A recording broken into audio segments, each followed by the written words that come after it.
قیدوں بند میں رہے، اس کے بعد کہاں کہاں نہیں گئے، اٹک فورٹ کے اندر بند کر دیا رات کو، وہاں پہ گیدڑوں کی اور وہ جو ہے وہ جنگلی جانوروں کی آوازیں آتی تھی رات کو جب لیٹ سوئے ہوتے تھے، ان کی آوازوں سے بلکہ اٹھ جاتے تھے ہم.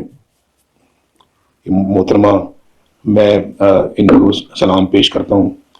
یہ مجھے برابر یہ میری مزاج پرسی کرتی رہی، آتی نہیں وہاں پر، اٹک فورٹ میں آتی نہیں، کراچی لانڈی جیل میں تھا وہاں آتی رہی. ان کے بھائی بھی وہاں تھے، شاہد خاقان عباسی، بہت عمدہ انسان تھے. بڑی جرت کے ساتھ انہوں نے جیل کاٹی میرے ساتھ، بڑی بہادری کے ساتھ، اور اف تک نہیں کبھی کیا انہوں نے. میں داد دوں گا، ان کی پیٹھ کے پیچھے بات کر رہا ہوں، لیکن انہوں نے بہت ہی جرم کے ساتھ، بہادری کے ساتھ میرا ساتھ بھی دیا اور جیل بھی کاٹی اور مصائب بھی برداشت کیے. ان کی والدہ صاحبہ ہمارے لیے بہت دعا گو تھیں. تو یہ جو سچ بات ہے وہ کرنی چاہیے اور کہنی چاہیے. تو یہ مجھے وہ وقت یاد آتا ہے. تو اللہ کے فضل و کرم سے ہم بھی متزلزل نہیں ہوئے. دکھ کاٹے، مصیبتیں کاٹی، اللہ تعالیٰ نے وہ وقت بھی گزار دیا. اس کے لے کے آؤں گا یہ دھرنے میں کہا انہوں نے کہ ہم اپنے ایجنڈے کو، جو ایجنڈا ہم نے 1990 میں شروع کیا تھا، اس ایجنڈے پہ دوبارہ گامزن ہوں، اسی کو دوبارہ شروع کریں. میں مریم کو کہتا ہوں جی کہ پنجاب کے اندر جتنا بھی پیسہ ہے آپ کے پاس وہ غریبوں کی ویلفیئر پہ لگاؤ. جو غریب جو پیسہ، تو ویڈیو آپ نے دیکھی ہوگی. یقیناً یہ لوگ پچھلے 4 دہائیوں سے اسٹیبلشمنٹ کے ساتھ مل کر باری باری سے اقتدار میں آتے ہیں. کبھی پنجاب کے وزیر اعلیٰ بنتے ہیں، کبھی ملک کے وزیر اعظم بنتے ہیں، اور ان لوگوں نے مل کر اس ملک کے ساتھ وہ کیا جو کوئی ان پڑھ اور جاہل بھی نہیں کر سکتے. یہ خود بھی جو ہے وہ پڑھے لکھے نہیں ہے. یاد رکھے گا یہ جو سسٹم ہے اس میں ہر وہ شخص چلتا ہے جو کرپٹ ہو، جو بدعنوان ہو، جو پاکستان کے ساتھ مخلص نہ ہو. اگر آپ پاکستان کے لیے کچھ کرتے ہیں، پاکستانی قوم کے لیے کچھ کرتے ہیں، تو یاد رکھے گا یہ امیج، یہ تاثر اس طرح بنانے کی کوشش کی جا رہی ہے کہ آنے والے وقت میں کوئی شخص جو ہے وہ پاکستان پر احسان نہ کرے. جو شخص جتنا کرپٹ ہو، جو شخص جتنا پاکستان کو لوٹے، جو شخص جتنا پاکستان کی بربادی میں کردار ادا کرے، اس سسٹم کو وہ اشخاص زیادہ پسند ہوتے ہیں. جو قوم کے لیے خدمت کرتے ہیں، جو پاکستان کے لیے خدمت کرتے ہیں، ان سے یہ سسٹم نفرت کرتا ہے. جو پاکستان میں اس وقت نام نہاد جمہوریت ہے، یہ کوئی جمہوریت نہیں ہے. کیا پاکستان میں کوئی اسلامی قانون ہے؟ نہیں. کیا پاکستان میں کوئی جمہوریت یا کوئی کفر کا قانون ہے؟ نہیں. پاکستان میں بالکل بدماشی ہے اس وقت، یعنی کوئی یہاں پر کوئی قانون مانون نہیں ہے. یاد رکھے گا یہ ظلم اور جبر کا نظام ہے. اس نظام نے ایسے ہی غرق ہونا ہے جیسا کہ فرعون غرق ہو گیا تھا. لیکن صرف جو پاکستانی قوم ہے، مظلوم قوم، اشرافیہ کبھی بھی اپنے فراٹے پر گھی کم نہیں کریں گے پاکستان کی، لیکن غریب سسوں کی روٹی چھیننے کی کوشش ضرور کریں گے. آپ اپنے رائے ہمیں کمنٹ میں ضرور دیجیے. اللہ پاکستان کا حامی و ناصر ہو. پاکستان زندہ باد.